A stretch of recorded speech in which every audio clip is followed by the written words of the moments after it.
G'day everyone, welcome back to another video. So today I want to bring you my 3 tips for saving money in the aquarium hobby. These 3 tips, if you're new to the aquarium hobby, are going to help you so much and save you a lot of money. So if you're going to create multiple aquariums, then you can definitely put some of these into use. It'll save you quite a lot of money. So I hope you enjoy the video, and with that said, let's dive straight into it.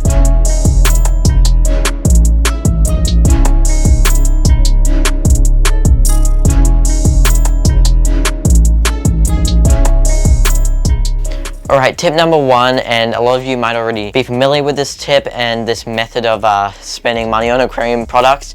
But basically, any of the expensive aquarium products that you want to buy, like your big canister filters and basically just your filtration heaters and stuff, then I recommend saving a lot of money by buying them secondhand online or something. So if, for example, here in Australia, we've got Gumtree, we've got Facebook Marketplace. You can find some really good deals with some aquarium products. They'll save you a lot of money than buying them brand new out of the box, but they'll still act just as good. Just make sure that the sort of things that would work if they were just a little old. Genuinely a really great way to save a bit of money and maybe get some more expensive sort of gear without having to actually spend that money, which is really cool. I've done this actually quite a bit, so I highly recommend you put this into action if you're going to get several tanks with multiple pieces of equipment and stuff. So yeah, just a very helpful little tip, and let's move on to tip number 2. Tip number 2 is to basically minimize your equipment. Super important, because you actually spend a lot of money on stuff you don't even need. So for example, people think for an aquascape like this tank here, you need like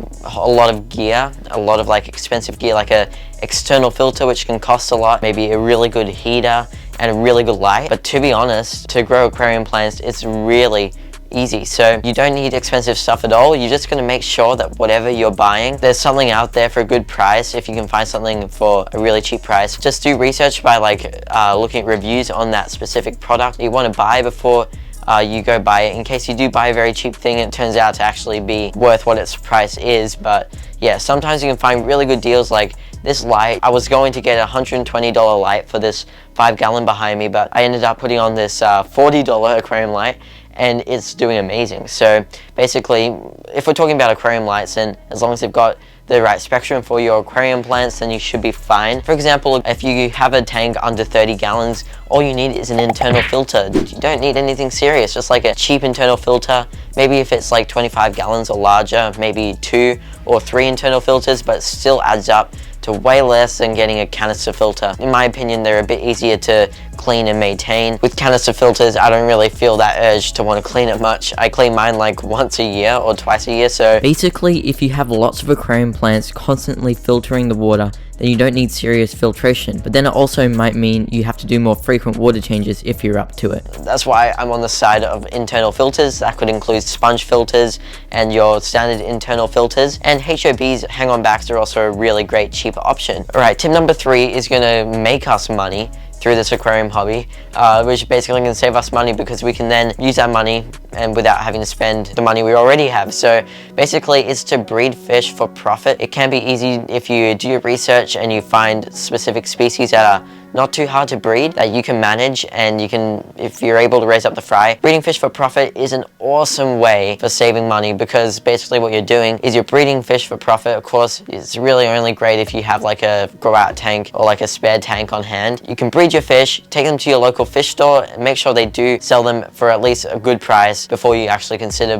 breeding the certain species you might want to breed. And basically you can make some money and make some credit off of that, and therefore you can use that on stuff that you need, and you're saving money. So because you don't have to spend it with your actual money, you're just spending it with your baby fish. So that's a little tip, but it's only if you're really into that. If you're considering breeding fish for profit, I'm just telling you, along with that, you're going to save a bit of money. The cost of food and stuff definitely does add up a little to that too. If you're keen on that, then give it a shot. And I've got a little bonus tip before we end the video, and that is to actually save your plant trimmings. So if you've got live aquarium plants, then grow them immersed. So if you're going to have several setups, or you're going to rescape a tank, it's really good to have some spare plants on hand, right? So if you make this little setup, like I've got one just below this desk, and it's basically just a container with like a 5 centimeter deep level of aquarium water with a bunch of fertilizer in it. Just make sure it's nutrient rich, and then you just grab your aquarium plants, put them in a pot with some sort of like filter media, or like you can even use the rock wall that you get with a lot of aquarium plants, and then you basically just stick the plant in there. You spray down the leaves that are out of the water, and then you put some cling film